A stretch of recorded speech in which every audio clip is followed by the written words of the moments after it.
I held the strangest thing in for years. 3 nights, 3 houses, 3 separate edges of the same sensation. A household that should have felt safe, suddenly wrong. They happened between high school and my mid-20s, the years when you convince yourself you're brave because you have a car and a flashlight. I'm in my 30s now. I still live in the same part of the state, and every so often someone asks about the old places people whisper about.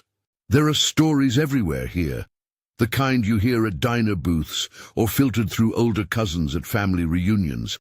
The one that stuck with me the longest was about the abandoned Cold War village on the edge of town. The rumor mill there was relentless. Secret experiments, a church with a trapdoor in the basement, people seen moving at night. Most of it was suburban gossip, but some of it was true, and the parts that were true sat in my memory like a splinter. I tell them these are hauntingly true because they actually happened to me, not because I have evidence of ghosts, but because I can point to the nights, the friends who were there, and the exact way my hands shook when I had to pull the keys out of the ignition. I can tell you the smell that clung to the inside of that first house, the wet, iron tang of something that had been closed up for years, and the sound of a floorboard protesting as if it were alive. Tale 1 begins my senior year of high school. Alex, Nick, and I had been driving around that summer, doing what bored kids do, seeking ridiculous dares that felt like rites of passage. We knew the Cold War village was off-limits, practically official. Abandoned guard posts, broken chain-link fences, concrete foundations half swallowed by grass. People had spray-painted warnings, and yet the path into it was more ghost story than gated compound. Our town was small enough that secrets don't stay secrets for long, but this place had a different quality, like something paused mid-breath and decided not to go back to sleep. The rumor I remember most vividly, Alex amplified it till it was almost folklore, was the church basement trapdoor. He told it like a campfire legend, voice lowered for effect. Supposedly, there was a cellar under the old church, and the door opened not with hinges, but with some hidden mechanism that had been welded shut. He described it as though the trapdoor was thinking, and people who went down there sometimes didn't come back. At the time, I laughed it off. Alex loved being the storyteller. Nick played the skeptic. He liked being annoying in a way that made the 3 of us bond. We went at night because we were idiots, because the moonless sky made ordinary places into cinematic dangers. There's a difference between daylight mischief and the kind we sought after midnight. Night collects details the day hides. The road into the village had been reclaimed by weeds. Trees leaned over it like spectators. We parked a way back because that felt safer, less suspicious, and walked the rest, flashlights cutting narrow cones through the dark. The old guard shack still sat askew where it had been abandoned. Someone had left a mattress on the ground near the checkpoint, like someone had been there and decided to stay for a moment longer than they should have. The air was heavy, cold even though it was late summer. There's that cold that isn't about temperature, it's the kind that sits on your skin when you realize you're in a place where social rules don't apply. We called each other morons quietly, shared nervy jokes, made light of the broken windows, and tried to catalogue every reason we could think of to turn around. The church was farther in, its steeple a black tooth against the sky. When we reached it, the front doors were boarded, a maze of plywood and rusted nails. Someone, probably bored teenagers before us, had scratched a crude symbol into the boards. It looked like a child's attempt at a star, heavy and angry with a screwdriver. We found a side window that wasn't boarded as thoroughly. There was no glory to it, no dramatic, cinematic entrance, just a place where time had been slack enough that a pane had come loose and the wood had rotted. We were young and dumb, and later I would call that out to myself again and again. You were young and dumb. It's the phrase that excuses and condemns in equal measure. We squeezed through.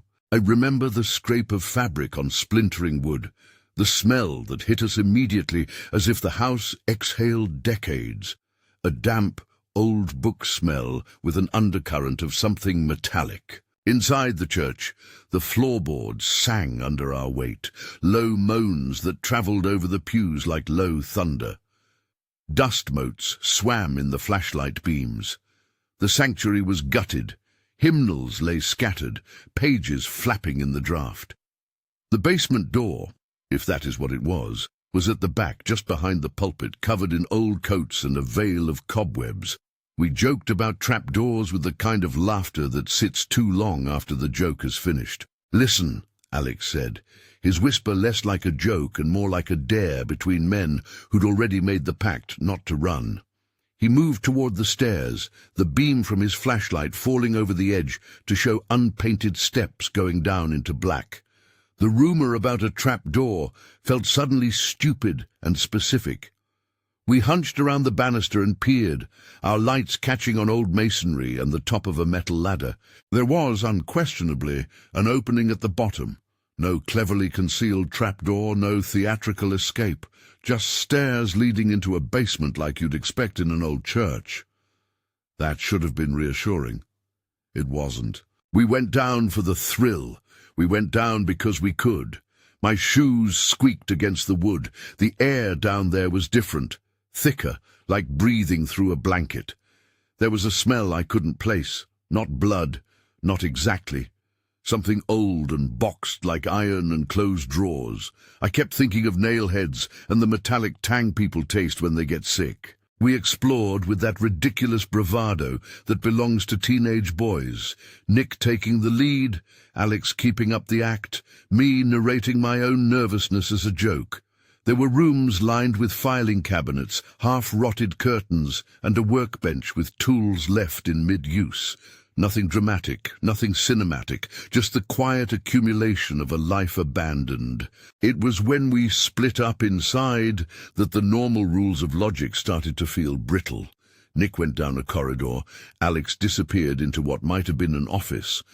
I drifted into what had once been a pastor's study, a cracked leather chair, a Bible face down on a table with a coffee ring pressed into the corner.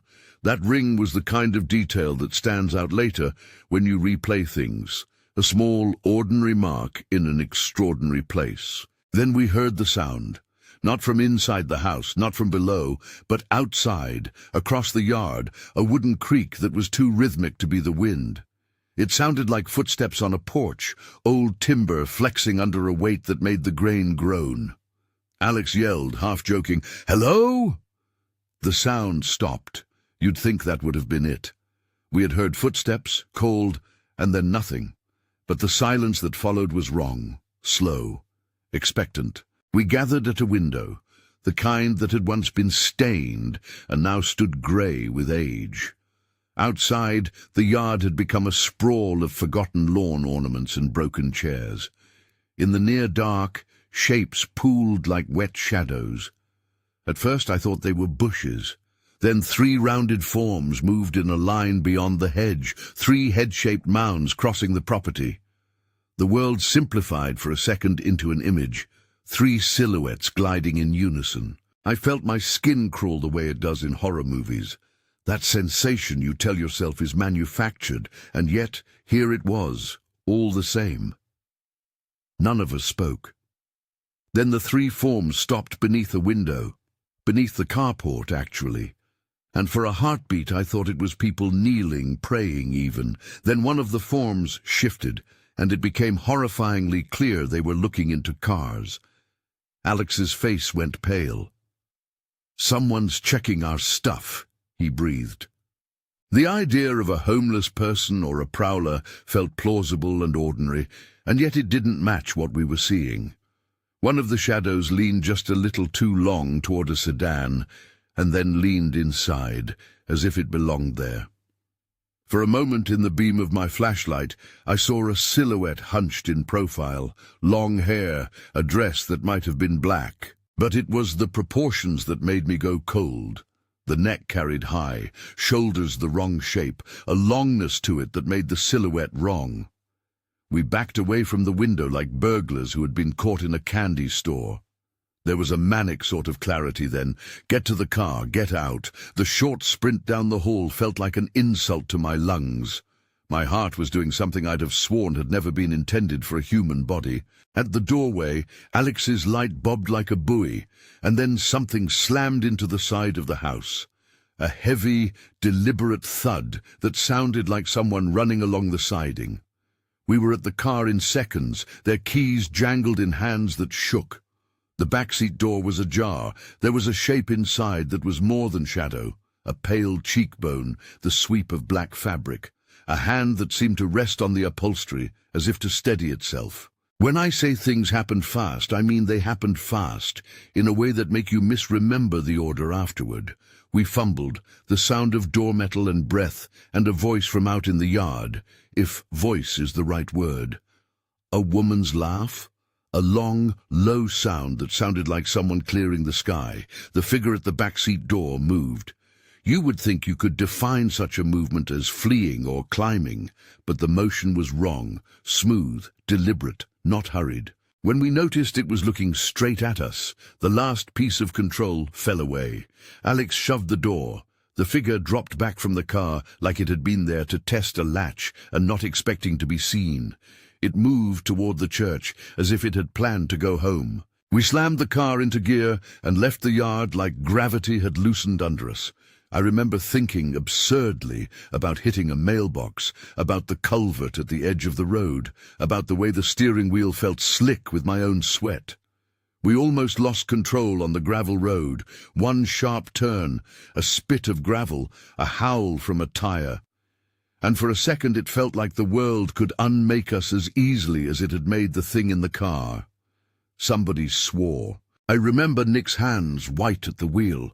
We drove until the village fell in the rearview mirror and the trees closed behind us like curtains. On the way home, we talked in tight, flat tones, trying to file the night into neat categories. Probably a homeless person. Someone broke in. We shouldn't have gone in. Alex was the most shaken, he who had been the loudest about trapdoors. Nick and I nodded and made jokes that landed like dull stones. We convinced ourselves of ordinary explanations because ordinary explanations are safer. That night, sleep felt like another dangerous place to be. I kept seeing that long silhouette bent at the car, the black dress that hung wrong, as if it had been sewn by someone who understood the way to make a shape wrong. Weeks passed. We avoided that stretch of road for a while because the memory sat like grit behind my teeth. I kept thinking once that maybe I'd go back in daylight and check, because the mind always tries to prove the thing it fears is ordinary. We never did. In 2014, someone told me the whole village had been demolished, leveled like a stage set after the final scene. A municipal cleanup driven by insurance and decay. I drove by the cleared lot once and felt a sudden choked relief. If the place was gone, the evidence of that night could no longer be exhumed. It was a relief rooted in cowardice, and I knew it, and I felt guilty. What makes that night linger isn't any proof that we'd encountered something supernatural. There are countless sensible conjectures, homeless folks taking shelter, trespassers who were actually people. But what lodges in the memory is the way the figure behaved, its insistence on the car, the calmness as it moved, the way it abandoned us as if offended to be acknowledged, and the fact that there were 3 head shapes outside, moving together like they were connected by some silent choreography. The whole thing sits at the junction of plausible and incomprehensible. That's the worst place for young people to be, straddling incredulity and the inexplicable, armed with only adrenaline and a terrible sense of invulnerability. If you're digging these stories, stick around. There's more. Hit subscribe or like if you want me to keep going. I'll keep telling them as long as people want to listen. Which brings me to the second night and the second house, which is the one I think about most when I lie awake. This one isn't the military village. It's closer, tucked away on a back road, the kind of place you pass and only notice if you're looking for decay. When I started dating her, my girlfriend then, exploring rundown houses became a thing for us. She liked the romance of it in a way I pretended not to, calling the houses sleeping stories, while I pretended to grumble and ended up enjoying the adrenaline. She had this way of moving through a derelict living room, like it might suddenly decide to tell you its secrets if you were polite about it. I liked her because she made creepy places feel like adventures, and maybe because she believed in small domestic ghosts in a way I couldn't admit I wanted to believe. We found that boarded house on a night when the clouds had decided to wrestle the moon away, a scudding, angry sky and a wind that moved like it had opinions about where we were going. The house sat back from the road, behind a sagging mailbox and a hedge that had given up trying to be anything other than a thicket. The boards across the windows were blackened by time, nails risen like small tombstones. We were, of course, not thinking of the consequences when we approached. I remember thinking the boards looked theatrical in the flashlight. Someone had painted a phrase once, on plywood, and long ago it had been flaked away. We didn't make a statement about what we were doing. We crept to the side, and without thinking too hard, because again, we were young, we forced a way through a window frame that had lost its patience with being shut. It was clumsy, not cinematic. A pry, a grunt, a soft curse. The air inside hit us as if the house had been holding its breath for decades. It smelled like rotting plywood and the faint ghost of perfume. Rain had tracked in, leaving trails that looked like veins across the floor. In the entry hall, the plaster had peeled like sunburned skin. Wallpaper curled away, revealing decades of dog-eared letters, old wallpaper motifs of roses, the pattern that social media would call vintage, if anyone were doing content about this. There was a huge hole in the living room floor, a jagged maw that swallowed light.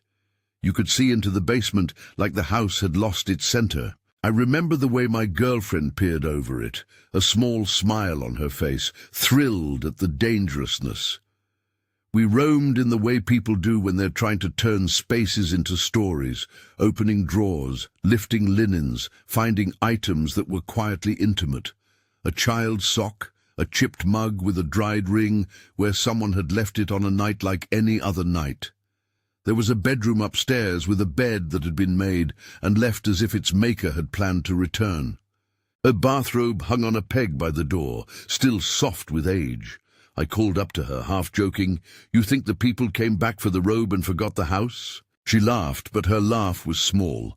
She told me not to be morbid, but I could tell she liked the idea that there were outlines of lives here. Little testimonies of domesticity, frozen and waiting. In the closet of that bedroom, we found a crawl space, a low opening under the eaves that led to a narrow dark like the throat of something.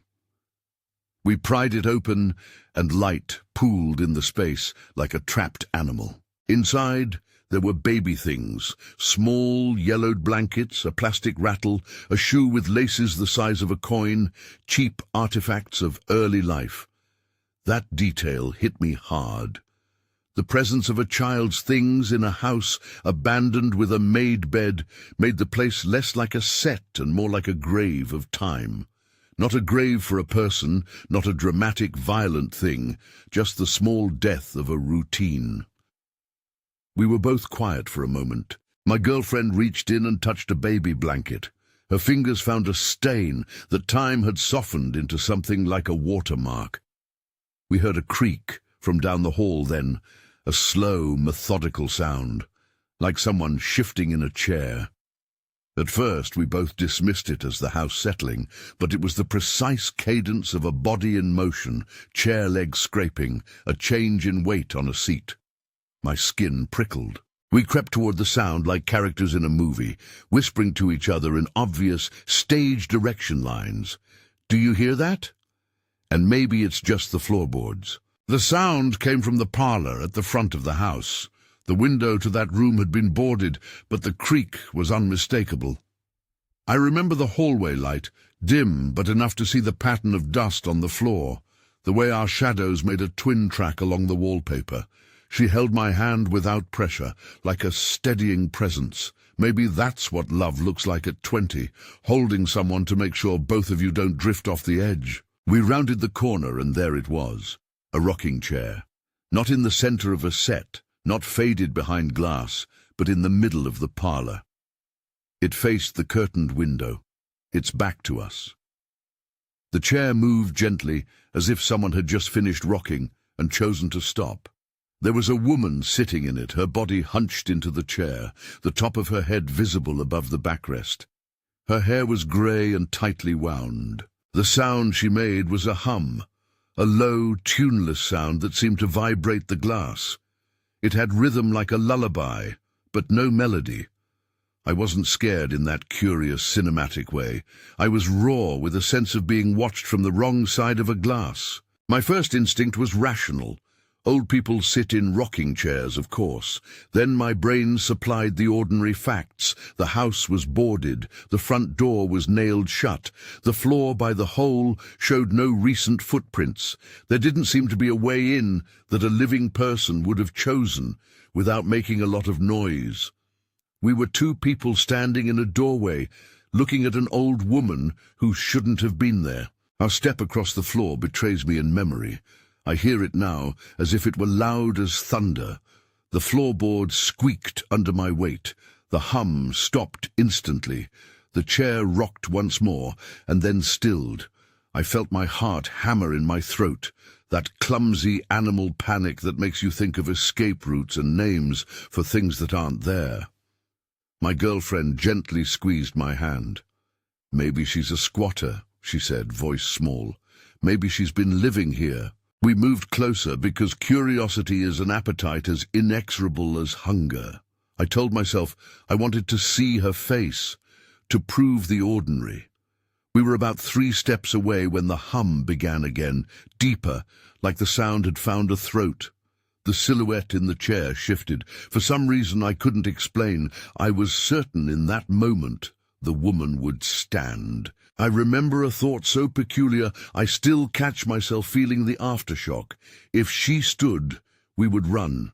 If she turned to look at us, we would know whether it had been a dream. The chair shifted, the perfume of old fabric and dust rose, and the woman began to stand. Her movements were deliberate, patient. It felt like the house was exhaling. I froze. My girlfriend put a hand to her mouth. "Hey!" she started, but her voice folded into itself. The hum rose, a vibration under the ribs, and the silhouette of the woman's hair came into view over the chair back like a small dark cloud. She didn't look like anyone I knew, not because she was grotesque or outlandish. On the contrary, she looked like an ordinary old woman. It's the ordinary almost always that unnerves, because the brain expects oddness to wear a costume. This didn't. This looked like your neighbor's aunt or the librarian's grandmother. Then, as if the universe wanted to humiliate my need for certainty, she turned her head. At that exact second, my memory jumps and fragments. I remember the worst small sound a human can make alone in a house. A key turning, a soft knock. It was a sound not from the room, but from the house next door, or maybe from far away. It could have been the wind. It could have been a branch. It could have been a reaction in my own ears to fear. When the sound happened, she remained in the chair. She did not turn her face to us. Instead, she lowered the hand on the armrest and it slipped into view.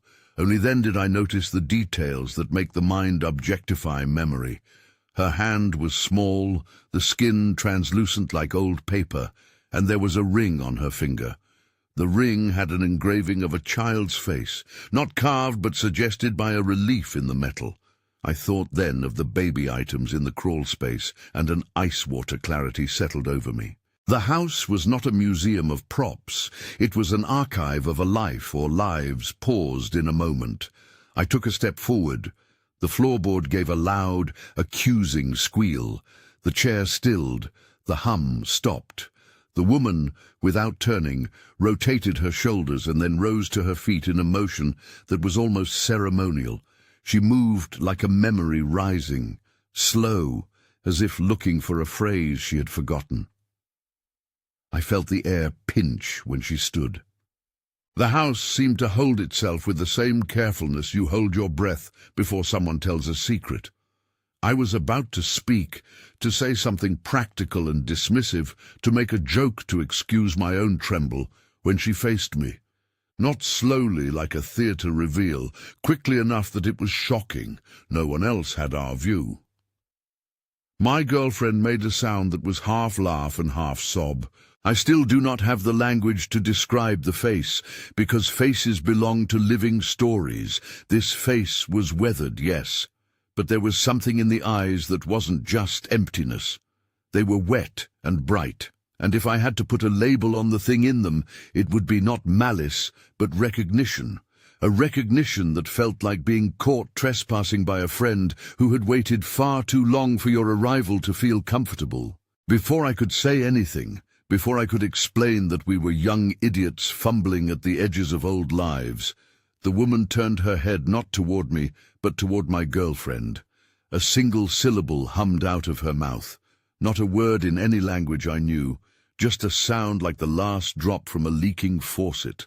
My girlfriend's laughter, nervous, brittle, started to unravel. Then she reached out and touched the arm of the chair where the woman's hand had been a moment before. Her fingers found nothing, just a faint indent in the cushion, as if someone had just left. "She's not," my girlfriend whispered, and then stopped because the chair was occupied again. That's where the memory bleeds into rumor. One beat. There was an old woman in the chair. Next there was nothing, and then, impossibly, the chair was moving and there was a hum coming from it again. We both saw it, together, in the same small, breathless room. We heard the hum. We felt the air shift. I can't explain why two rational people who'd spent a life sharing coffee and bills were suddenly unable to keep their feet where they were. We turned and ran, not in a neat escape, but in the messy animal way you flee a situation that has become unacceptable. We tumbled down the stairs and out onto the lawn, where the wind had picked up and rain threatened. There were no dramatic chases. No hands brushed our shoulders. When we reached the car, we sat there, shaking, the engine idling, both of us pretending to light cigarettes we didn't smoke. My girlfriend laughed again, a small, strangled sound, then started replaying the night in a tone I recognized as disbelief, trying hard to become verification. "Maybe someone was playing a prank," she said. "Maybe someone lives there." We never went back. The house was torn down a year later. They flattened it in the grey hour before dawn, and the only thing they left behind was a patch of disturbed earth and a smell of diesel from the bulldozers. Sometimes in the months after, I would drive by the lot and imagine the rocking chair set at the edge, waiting politely for the owner to return. I would look for footprints, a chipped mug, a baby shoe. There was nothing but the record of tire tracks and the slow brush of grass, reclaiming what had been disrupted. What unsettled me most wasn't the chair or the humming. It was the way we both saw the same thing, and the way the ordinary explanation, an occupant, a squatter, seemed inadequate because of the house's condition. We had the option to explain it away with logic, to say we had been tired, to call ourselves hysterical romantics, but that didn't match the raw, granular detail that lodged in my memory. The baby blanket in the crawl space, the ring with the small relief, the way the hum sounded like a lullaby you half remember and can't finish. Those bits didn't lend themselves to an easy dismissal. And that, more than anything, is what made the house keep talking to me, through dreams and the nighttime when my girlfriend's hand wasn't in mine. There are some things curiosity reveals that you wish you had left asleep. The thrill of finding a secret is equal parts thrill and regret. We were naive then. We learned boundaries the hard way. I can say now I would never go back in the way we did, not because I'm brave, but because I'm old enough to understand cost. We didn't talk about that night much. The few times we tried, our voices skated over the memory like feet on thin ice. We called each other conspirators and fools. Sometimes I catch myself thinking of the woman and the ring and the baby things and wonder if the house was a kind of memory palace, if there are places that keep what happens inside them, refusing to let it go. Maybe I was making myself poetic to soothe reason. Or maybe houses are simply vessels for the small deaths of routine. Beds made and never slept in again, mugs that dry without the person who used them. I want to tell you the exact moment when the third story begins, because it ties the thread of home wrongness together. The neighbor's house, where something else happened. But I'm not there yet. There's more I need to say about what those nights did to me and my friends, about the uneasy way the ordinary and the inexplicable braided together until I couldn't tell them apart. I need to go back over the details of what it feels like to be corroborated, how having witnesses anchors a memory in a way a single report never can. I also need to tell you about the guilt, the feeling that if we had done a single thing differently on any of those nights, left 5 minutes sooner, said something a second sooner, we might have had a different outcome. That guilt sat with me like a small stone in my shoe for years after. There's one more thing I haven't said about the second house yet, something that still makes my stomach drop. The way, at the very edge of retreat, right before throwing ourselves into the night, my girlfriend looked back through the parlor window. She swore then under her breath that she'd seen a shadow in the upstairs window, not the woman in the chair, not the silhouette in the yard, but a different figure entirely. She wouldn't elaborate then, only looked at me with the kind of expression that asked me to believe her without the need for proof. I did believe her. I believe her still. And that, more than anything, is the thing that carried me into the third tale later on, the neighbor's house, because the neighbor's story involved more people, more witnesses, and something that happened in broad daylight that felt, absurdly, more sinister for being visible to the world.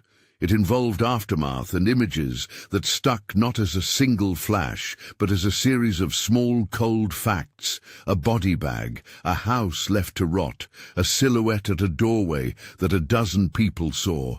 But before I get to that, there's a small piece I need to close in this thread. The sound, the lullaby, and the way memory fills in the blanks. The mind, when looking back, arranges episodes into narratives. We prefer beginnings that lead to ends.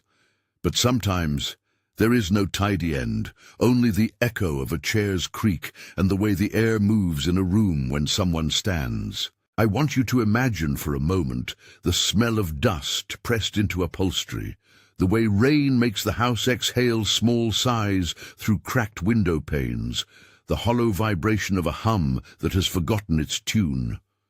Imagine being 20 and finding in such a hum not a monster, but a kind of ancient domesticity, a voice that was perhaps only an echo of someone humming to a baby long gone. Now picture stepping back from that sound, turning the key of your life a little, and going home. That's what we did. We left with more questions than answers, with the taste of metal and mildew in our mouths, and with a small private knowledge we couldn't quite explain. The third tale is different because it involves a neighbor, someone whose life overlapped with ours in the daylight, whose quirks we'd all noticed and rolled our eyes at. It's the story that makes you feel guilt and the publicness of a private oddity. It's the one that stings because it was visible, undeniable, in a way the other places weren't. People saw the body bag, people watched the sirens, and people sat on their porches and called out theories like we always do. He was lonely, he was cruel, deserved it. Maybe he finally died. But even with witnesses, the image that stuck was a silhouette moving between doorway and window, a simple shape, and yet enough to make an entire street hold its breath. I'll tell you how it started. The man next door, we knew him by his complaints and his late-night pacing, was the kind of neighbor who banged on windows if you left your trash on the curb too long. He had a voice like gravel and a habit of slamming doors at 3 in the morning when the weather didn't suit him. People in the neighborhood muttered about him. Some of us, the kind who were trying to find the edge of safety, made bets about whether he had been the same in his 20s. It was the kind of petty speculation that binds neighborhoods. Then one morning the banging stopped. The silence didn't feel like relief so much as a missing tooth in the mouth of the block. It left me uneasy, like a radio that had been unplugged. My friend Joel, he who liked to watch the world from elevated curbs with a cigarette balanced and a smirk, came over that evening with a look like he'd seen a ghost. He told us he'd seen ambulances, that they'd covered something with a sheet. He used his hand to indicate the parcel of canvas and a shape moving under it that a sane person would rather forget. I remember thinking, as we listened to him talk, that we had nameable fears now. The house could be empty, or it could be occupied by a ghost, or it could be a crime scene that would not speak. We wandered down to the curb that night, not to be morbid, but because humans are animals that gather at smell. There were neighbors clustered, hushed and sharpened, passing facts like plates. Someone mentioned that the old man's son had been estranged and rumored to come through for the will. Another said more softly that the old man had left jars of salted things and notes. People are generous with detail when they want to feel involved. What we didn't expect was to find the sliding window unlocked the day we decided to see inside. It had been months since anything had moved in the house. The air hit us then. It was different from the houses we'd trespassed into before. It had a firmness to it, a finality. There was an odor, the kind you can only name with a flinch. I won't describe it. The memory is sharp enough without me pretending to translate it into spectacle. We peeked in and saw the outlines of a life left, like objects waiting to be collected. A book with a bookmark still between pages. A mug on a counter crusted with the ghost of coffee. Dust roped in the corners like small, patient cobwebs. We debated whether to call someone. Someone else suggested we were being melodramatic. Joel, who had seen the removal, said flatly that the body had been taken away in the morning, and that he'd watched the men lift something covered into the back of an ambulance. He had the certainty you get when you are a witness to a fact and never want to be. That was the thing that made my stomach drop. The presence of others who had seen things. Witnesses multiply a memory into something with teeth. We stood on the porch and listened. There was a hollow sound from the house, a kind of intermittent bang that cut across the quiet of the street like a fist. It was behind a wall, some sort of knocking.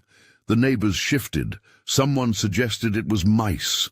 Someone else said it had been the old man's habit to knock when he thought someone was in the yard, an old habit that had acquired the tic of madness. That's when the silhouette showed up, moving between the doorway and the window, a simple human shape that the sun outlined like a cutout.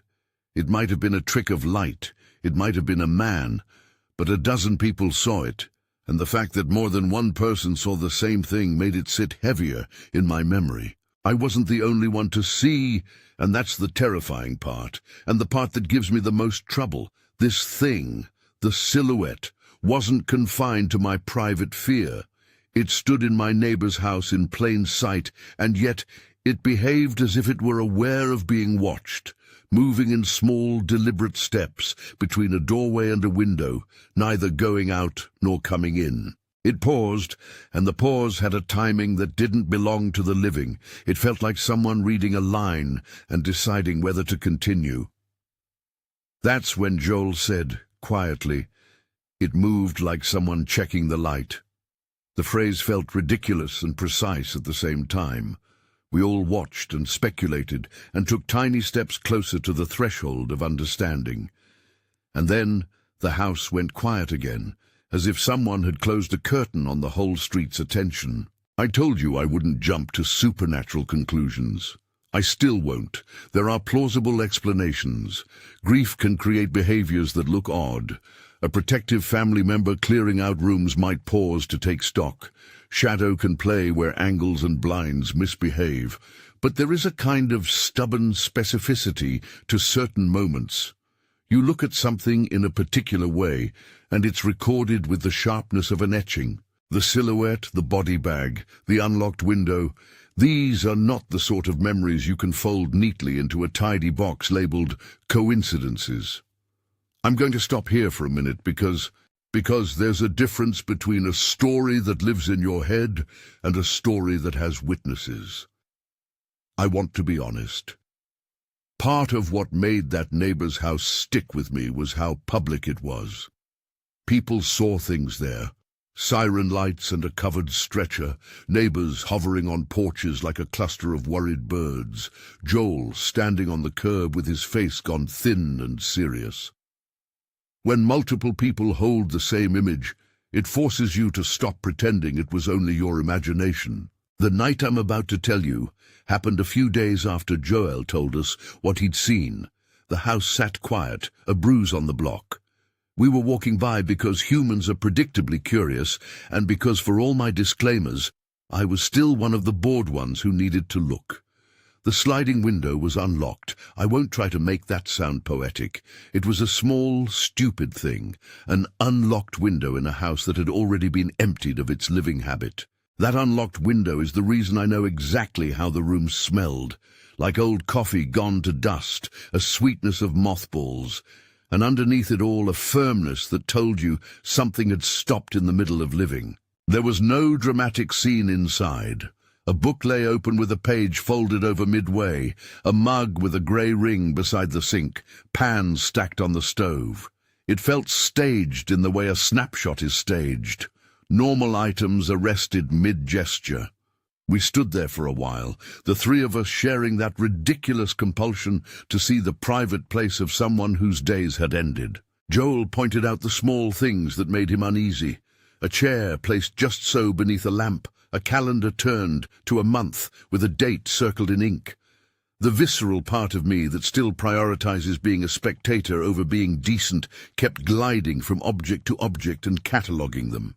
The other part, call it shame or decency, wanted to close the window and leave. As we left, something started at the house, a hollow, intermittent banging coming from within, like someone was tapping along the inner wall with measured patience.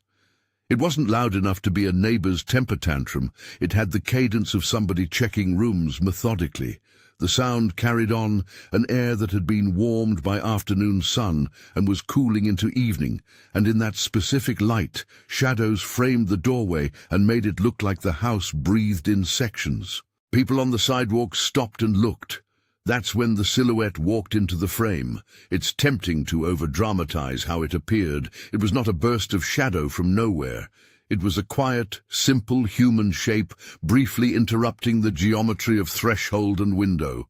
A figure outlined in the doorway, then moving to the window, then back again. It had all the proportions of a person: head, shoulders, an arm sometimes in a position that suggested it was doing something ordinary, like brushing dust from a frame.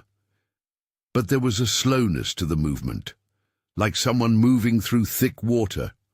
Neighbors gathered. Some of them muttered that it could be the sun coming, checking the house for valuables, or a worker assessing the property. We argued those explanations amongst ourselves because that is what we do when the world offers ambiguity. We reach for the rational. Joel's certainty steadied us. He'd seen the men with the stretcher. He had no use for romanticizing grief.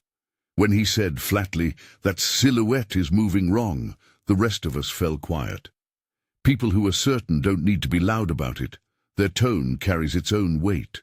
The figure moved again, paused in the threshold, as if considering whether to step into the light or step back into the dim, and then simply faded from view, as if someone had pulled a curtain. That was the image that lodged in my head, a human-shaped absence, moving like someone half-decided.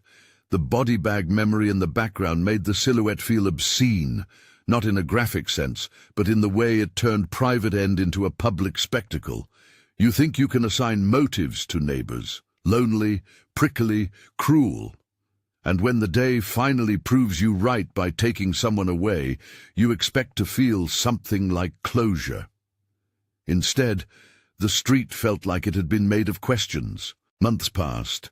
The house came to resemble a stopped clock for all of us. Neighbors peeking through blinds swapped gossip over low fences, a territorial discomfort that rippled outward.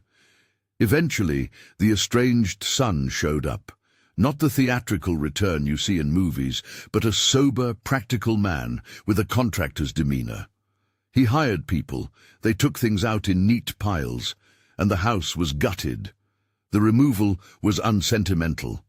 They cleared shelves, pried open cabinets, and hauled away the remains of a life that had become logistics. Watching them do it felt like watching someone clean an attic that had just been abandoned mid-conversation. There's relief in that kind of finality. When the sun came through the property, picking over the rooms with a clipped, efficient calm, there was an odd dimming of the neighborhood's anxiety. Was it because the source of the knocking had been explained away by inked receipts and a will?